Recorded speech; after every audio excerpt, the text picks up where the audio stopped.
I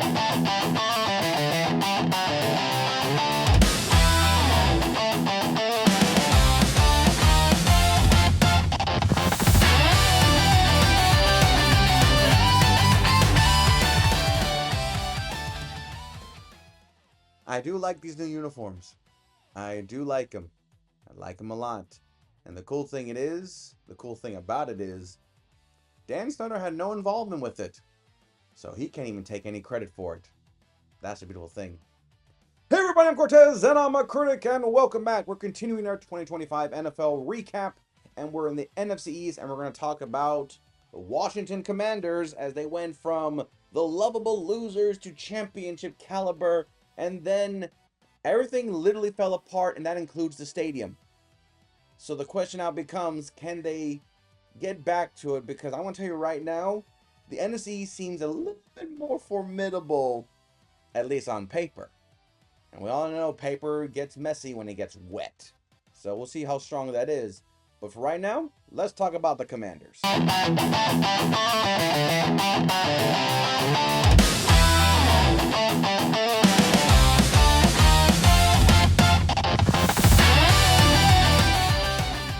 I'm gonna get down to the chase.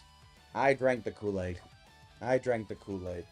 There was a part of me where I feel like now that they resolve the quarterback situation, Dan Quinn was going to build this, and I thought he was going to build up a defensive juggernaut. Now the Chase Young, situation from the past still feels like, man, if he was good, we would have had, a young 1-2 punch of the identity of the Commanders for probably a decade plus. The sack master and the quarterback that slings it. But Chase went through an identity crisis, and now he's in New Orleans, which I think he's salvaging a career that should have been greater than it is. And Daniels is coming off a dislocation, broken. It was a bad injury. In a game that really meant nothing at the time it happened. But my biggest concern of Jalen when he first came into the league was the same way I felt about Teddy Bridgewater. He looks very skinny for a guy that's going to be going against 250-pound men who coming at him at full speed. Not saying that injury led to it, but there were concerns that I'm seeing a lot of Marcus Mariota this season more than I expected to see. And it makes me feel like, please tell me this is a one-time situation for this season and not going to be the identity. Because we have seen in football especially, lots of talented players, especially rookies, and injury bugs just keep hindering their career. And trust me, there are times where you're going to be like, do we label him a bust because he keeps getting hurt? Injury is one of those things you really cannot say, you must prevent yourself from getting injured. You can try to prevent yourself from getting injured. But how many times have we seen people like, oh no, he got hurt in a non-contact drill. And you're like, the hell? And then sometimes you hear the injuries and it's like, oh, it's not, he'll be out for a few games. Then you're like, it's been 2 months. Should we be concerned? But then you always have to feel like, yeah, but he's so good. And you want to be that team that gives up on a guy too early and then they, thrive somewhere else. And you're like, damn it. So it's a mixed bag, especially when it comes to the quarterback play. Because I'm telling you right now, if Jayden Daniels gets back to what he was his rookie season, but the Washington Commanders somehow don't lose faith in him, and he thrives somewhere else, I mean, Sam Darnold is the cautionary tale to all franchises not to give up on your quarterback, whether it's productivity or, God forbid, injuries. But then again, that is a rare case. But then again, Jared Goff has succeeded. Baker Mayfield succeeding. Crap, we might need to reconsider a quarterback situation. But I was drinking the Kool-Aid and I had you to 13-14. 13-4.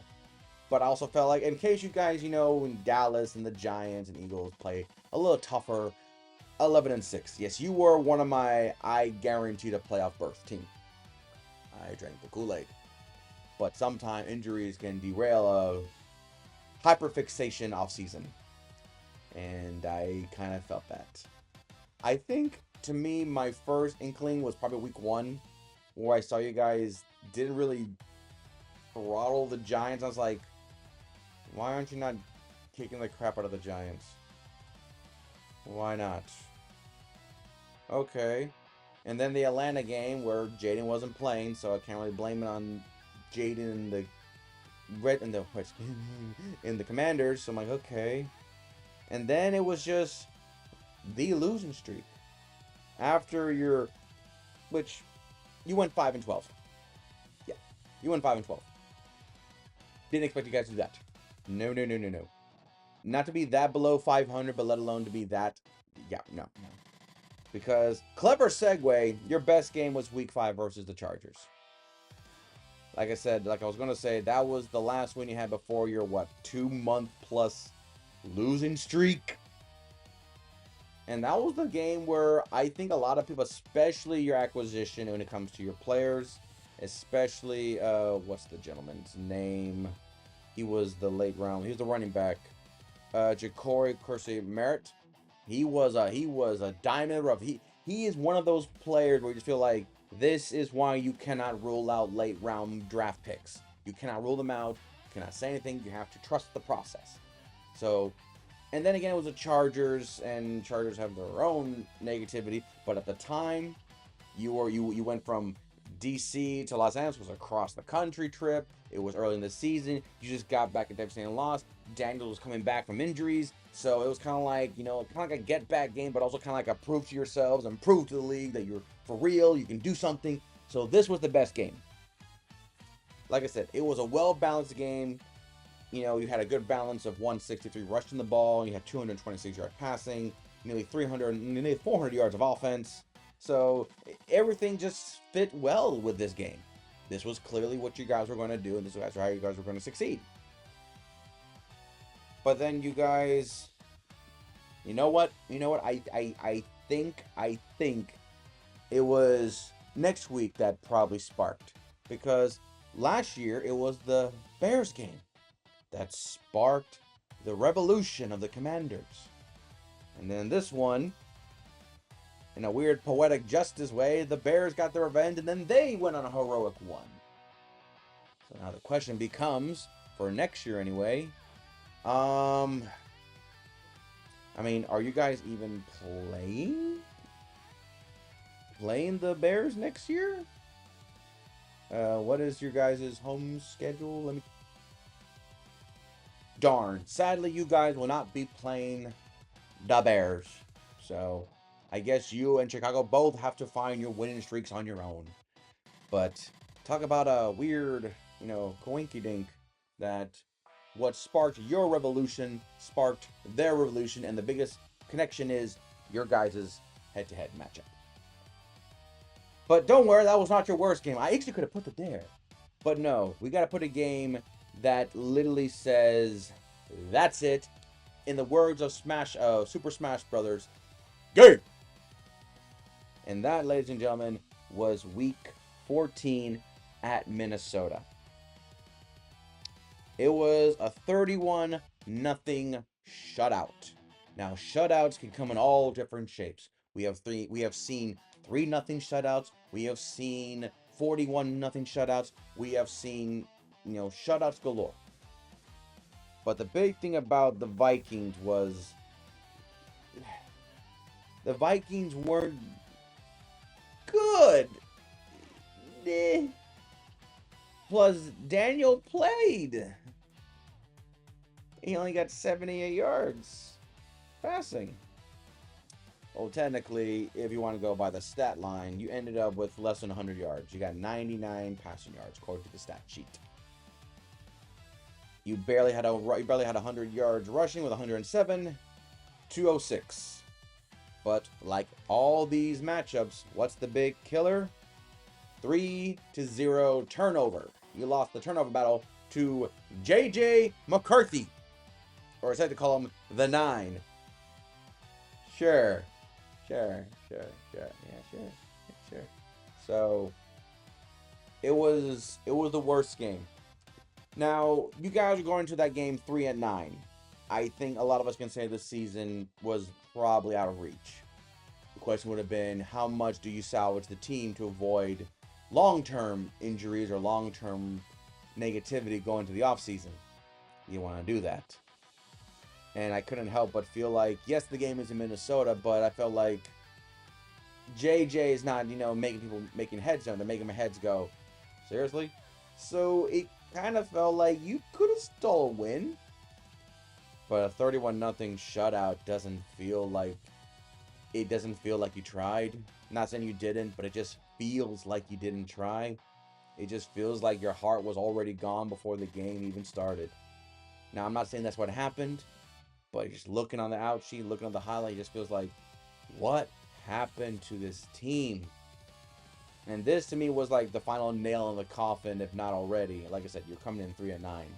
So your season was already basically lost for a losing season.